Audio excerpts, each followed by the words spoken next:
gibah ini sebetulnya juga bisa membatalkan pahala puasa kita juga. Waduh, bahaya dong Pak Ustadz. Iya. Bisa batal nih puasa Bisa saya. bukan puasanya tapi pahalanya. Minum dong sekarang. Nggak gitu juga konsepnya.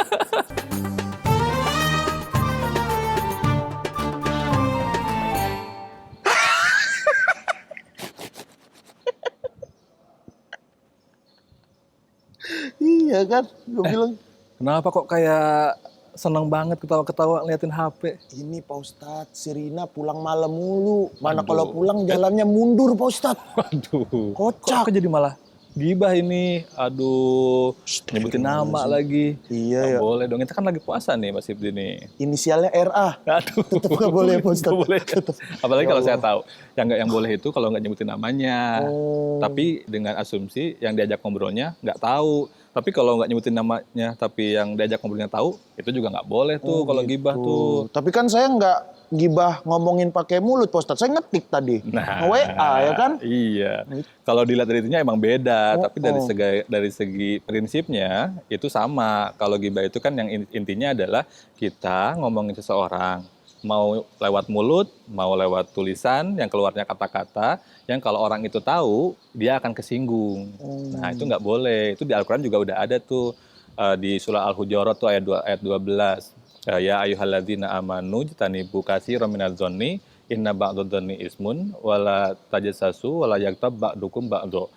Kata Allah, kita itu harus menghindari bukan hanya gibah sebenarnya, tapi juga menghindari prasangka buruk.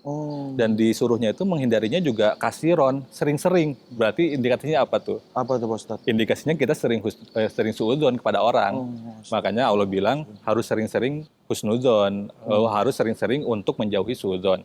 Dan juga tidak boleh gibah untuk membicarakan orang lain.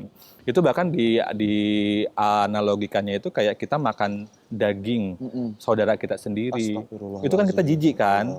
Nah, kalau misalkan kita jijik makan daging saudara kita sendiri, ya masa kita mau gitu istilahnya. Bakso tikus aja saya nggak mau Pak Ustadz. Apalagi daging saudara kita kan. Betul. Tapi kan tadi kan saya nanyanya kalau ketik tuh Pak Ustadz. Kalau cuma kode-kode boleh dong. Kayak misalnya ada ibu-ibu nih biasanya nih, ibu-ibu nih kan ada yang lewat. Nah, itu juga. Itu nggak apa-apa dong. Tapi kan kodenya Iya memberikan kan? pengertian, Mas. Kan kode doang. Nggak bisa. Tapi kalau misalkan walaupun kode, kalau misalkan orang yang ngobrolnya ngerti, kita lagi ngomongin siapa, nah itu nggak boleh juga. Itu kan juga sama kan kalau lagi nongkrongan bertiga, satu orang pergi, yang dia diomongin kan. Nah gitu. Emang Pak Ustadz ngerti apa saya tadi? Kayaknya secara umum. Pak Ustadz juga bisa ternyata ya. Ternyata Pak Ustadz juga lemes itu kan ya mulut sangat khas banget ya. Jadi kayak kita tahu maknanya walaupun nggak bisa menyebutkannya gitu. Nah itu sebetulnya nggak boleh gitu. Itu bahkan masuknya itu dosa besar, Mas. Dan kalau karena kita lagi puasa nih. Nah, karena kita lagi puasa, jadi gibah ini sebetulnya juga bisa membatalkan pahala puasa kita juga. Waduh, bahaya dong Pak Ustadz. Iya. Bisa batal nih puasa saya. Bukan puasanya tapi pahalanya. Minum dong sekarang. Nggak gitu juga konsepnya. Kalau tahu gitu saya minum nih. Saya beli RS nih. Saya cari es Biar batu. sekalian gitu ya. Iya. Nggak gitu ya Pak Ustadz. Nggak gitu juga. Tapi maksudnya adalah kata Rasul, kamin so'imin laisalahu min siyamihi ilal ju wal ghusl. Jadi banyak sekali di antara umatku yang dia puasanya itu nggak dapat apa-apa kecuali lapar dan dahaga aja gitu. Artinya apa? Berarti artinya puasanya itu belum berhasil untuk menghasilkan ketakwaan ke dalam dirinya gitu. Puasa itu kan sebenarnya imsak, Mas. Imsak itu bukan yang waktu ada suara dari masjid sebelum subuh, bukan. Tapi imsak itu kan menahan diri gitu. Nah, menahan dirinya tidak hanya dari makan dan minum, tapi juga dari syahwat. Melihat sesuatu yang menimbulkan syahwat juga nggak boleh. Berkata bohong, al-kazib juga nggak boleh, gibah juga nggak boleh, namimah juga nggak boleh, sumpah palsu juga nggak boleh. Nah, jadi puasa ini sebenarnya adalah kontrol diri gitu. Pak Ustadz, tapi kan kalau kayak saya kan stand up comedian nih Pak Ustadz ya. Kadang-kadang kan saya suka ngomongin bukan orang perorangan, tapi perilaku masyarakatnya nih. Kan suka yang aneh-aneh gitu kan. Nah, itu suka saya bikin jokes-jokes lucu-lucu. Tapi kadang juga nggak lucu sih Pak Ustadz. Nah, itu gimana kalau ngomongin perilaku masyarakat gitu, boleh nggak Pak Ustadz? Bolehnya kalau lucunya atau kalau nggak lucunya nih, Mas? Ya, dua-duanya. Kalau ngobrolin perilaku masyarakat itu sebenarnya kan kayak otokritik bersama kan. Jadi itu kan nggak apa-apa. Misalkan kita ngobrolin orang-orang yang taraweh, tapi dia nggak taraweh, cuman ikut ngambil makanan di masjid aja. Itu kan nggak satu orang, tapi banyakan. Iya, taraweh malah di belakang doang tuh, nyalin buku Ramadan biasanya tuh anak kecil, Pak Ustadz. Itu kan oknum ya? Iya, saya dulu zaman kecil taraweh malah itu, makan kacang atom, Pak Ustadz. Oh, di sini ya? Kayaknya itu jadi apa ya, jadi kebiasaan lazim anak-anak ya? Iya, Pak Ustadz. Nah itu kalau kita ngebicarain fenomena bersama, orangnya banyak, itu nggak apa-apa, karena itu bagian kritik ya. Tapi kalau kita ngobrolin, ih si Rani kayak tadi, nah itu yang nggak boleh. Apalagi kalau saya kenal Raninya. Oh, Rina gitu. saya tadi, bukan Rina ya? Kalau Rina boleh berarti, Mas. Aduh, iya saya tadi ngenya Rani, Rina ya. Ayo, Rani sama Pak Ustadz. Nah, Istri Pak Ustadz nonton. Waduh. Saya adu ini. Waduh, malam lagi puasa, agak tidak fokus jadinya.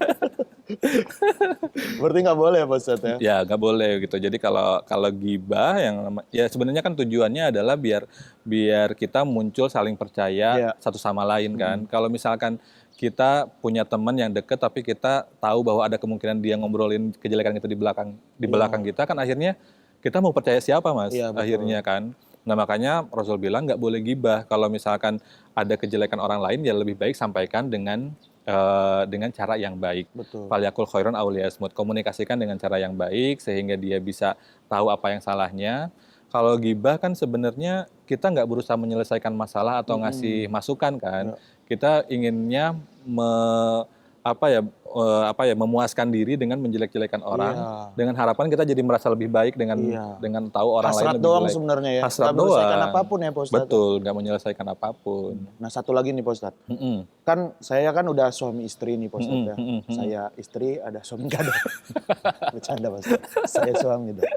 Ya jadi kan kadang-kadang kalau kita lagi ada pusing gitu kerjaan di kantor atau kerjaan sama teman-teman gitu. Nah, itu kan kadang butuh curhat Pak Ustadz. Nah itu gimana tuh kan sama istri sendiri kan itu jatuhnya curhat tuh Pak Ustadz. Apakah itu gibah atau curhat tuh Pak Ustadz? Waduh itu pertanyaan menarik nih. Kalau misalkan kita maksud curhatnya adalah untuk nyari solusi dari persoalan itu dan kalau misalkan bisa diusahakan kita nggak menyebut namanya, nggak nyebut merek lah istilahnya, nah itu nggak apa-apa. Tapi kalau misalkan kita tujuannya curhat untuk mengeluapkan kekesalan atau untuk menjelek-jelekan orang ini, nah itu yang nggak boleh gitu. Kalau misalkan kita sharing dengan istri, oh teman kerja saya begini, nanti dapat masukan, kemudian kita gunakan masukan itu untuk memperbaiki hubungan, relasi, itu menurut saya nggak apa-apa, sah-sah saja.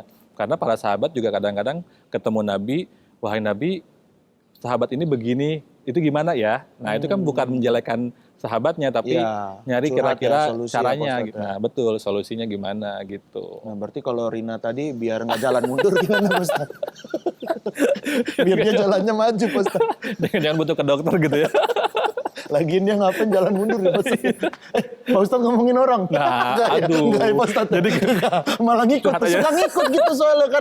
Kadang-kadang kita suka kebawa emosi Pak Ustadz. Ya astagfirullahaladzim. Astagfirullahaladzim. Termasuk juga gini nggak Pak Ustadz? Kalau misalnya kan nih sekarang nih sering kita kesel, kita post di sosial media tuh Pak Ustadz. Apapun kita post di sosial media gitu. Kadang-kadang kita nggak nyebut orangnya sih, cuman kayak kesel doang. Itu termasuk gibah nggak Pak Ustadz? Kalau kita nggak nyebutin orangnya itu nggak gibah. Tapi kita harus juga ngelihat apakah ini ada kemaslahatan atau kemadorotan nggak gitu. Kadang-kadang kita posting meluapkan kekesalan, nyindirnya si A, yang marahnya si B. Yang tersinggung kemudian yang lain. saling timbal balik inilah kayak adu pantun gitu. Nah itu kan nggak menyelesaikan masalah kan kadang-kadang. Nah itu justru yang harus kita hindari. Nah balik lagi kita belajar dari puasa itu imsak, menahan diri. Kita mau marah sedemikian kuat pun, kata Nabi yang kuat itu bukan yang jago berkelahi, tapi yang bisa menahan amarahnya. Termasuk amarah untuk menyalurkan emosi lewat jari-jari tangan kita ini. Ini yang harus kita latih sebenarnya di saat puasa inilah terutama istilah. Siap Pak Ustadz. Kalau gitu saya minta maaf sama ini dulu ya Pak Ustadz. Sama Rina ya, saya telepon ya Pak Ustadz. Sekalian saya juga titip maaf ya. Jadi kita ngobrolin juga tadi. Halo, Rina. Iya, gue minta maaf ya. Gue tadi ngomongin lu. Iya. Oh, iya nggak apa-apa. Rudi. Ngapa Rudi? Iya dia emang orangnya lemes. Waduh. Mulutnya. Iya Rina sorry ada Pak Ustadz nanti lagi ya. Enggak, Pak Ustadz, itu bercanda. Yeah. Rudy orangnya baik katanya, Pak Ustadz. Kalau kebaikan nggak apa-apa. Nggak apa-apa, kalau kebaikan nggak apa-apa. Yang penting, yang pokoknya patokannya kalau itu menyakiti atau berpotensi membuat tersinggung, itu namanya ghibah. Oke, kalau gitu. Udah, Pak Ustadz, kita cari buka nih, Pak Ustadz. Ayo, boleh. Yuk, kita berangkat lagi. Pak Ustadz mau buka apa nih kali ini? Lontong lagi aja. Saya tumpeng deh.